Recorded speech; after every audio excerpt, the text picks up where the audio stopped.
Good day mga ka-idol! Update tayo sa PBA ngayong Sunday na kung saan isang game na lang ang gaganapin. Ito yung huling laro sa quarterfinal between Meralco Bolts at ng Phoenix Fuel Masters. Isang sudden death or do or die matchup ang gaganapin ngayon sa MUA Arena sa alas 6:30 ng gabi.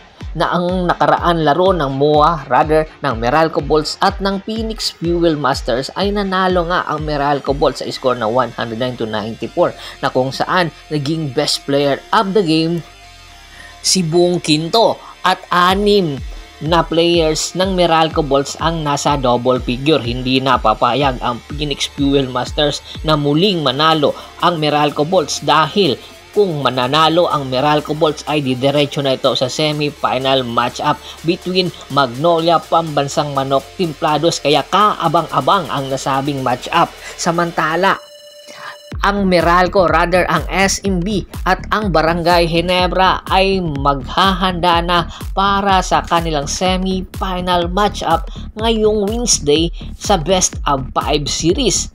Huling nagtapat ang dalawang kupunan noong nakaraan Governors Cup na kung saan ay natalo nga ang SMB ng Barangay Ginebra San Miguel at noong huling laban nila ay ang naging import pa ay si Justin Brownlee. Kaya naman, ngayong pagkakataon ito or sa ngayon pagkakataon ay namumroblema si Coach Tim Cone kung kakayanin pa ba nila ang SMB dahil sa lakas ng lineup at hindi na si Justin Brownlee ang kanilang import kundi si Tony Bishop na hindi consistent sa kanyang ginagawa. Kaya naman napakalaking sakit ng ulo ni Coach Tim Cone kung paano ba niya may-utilize ang kakayahan na meron si Tony Bishop at ang kanyang mga bataan. Dahil kung sakaling pumutok si Terence Romeo at Benny Boatwright na kung saan ito ang bagong import ng SMB na kung saan nag-a-average ng 40 points per game.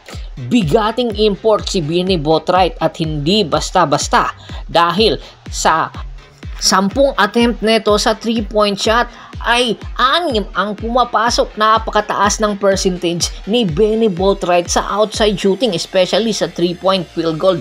Kaya naman inaasahan na paghahandaan talaga ito ng Barangay Ginebra San Miguel at ni Coach Tim Cone kung paanong paraan si Benny Boatwright ay kanilang mapapahinto sa kanyang magandang field goal percentage or outside shooting dahil ang Barangay Ginebra San Miguel ay hindi pa nila alam kung sino ang puputok sa kanilang lineup. Kaya naman, isa pa lang ito sa mga sakit ng ulo ni Coach Tim Cone. Isa pa sa posibleng maging sakit ng ulo ni Coach Tim Cone ay si Junmar Fajardo. Hindi pa nagpapakitang gila si Junmar Fajardo. Ay tiyak, malaki ang tsansa na posibleng mapataob ng SMB ang Barangay Ginebra sa match na ito kung hindi makikitaan ni Coach Tim Cone ng mga weaknesses ang lineup ng SMB.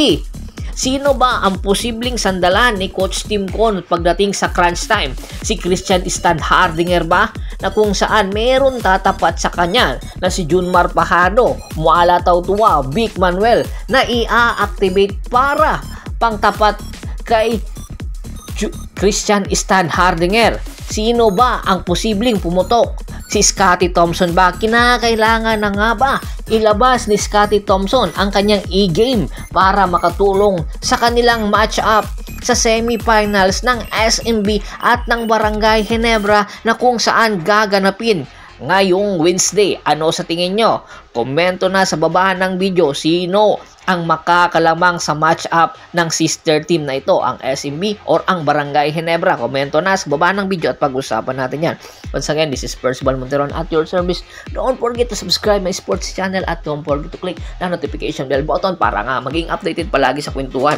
At bago pa man natin tapusin ang ating kwentuhan, shoutout muna tayo sa ating mga followers at subscribers.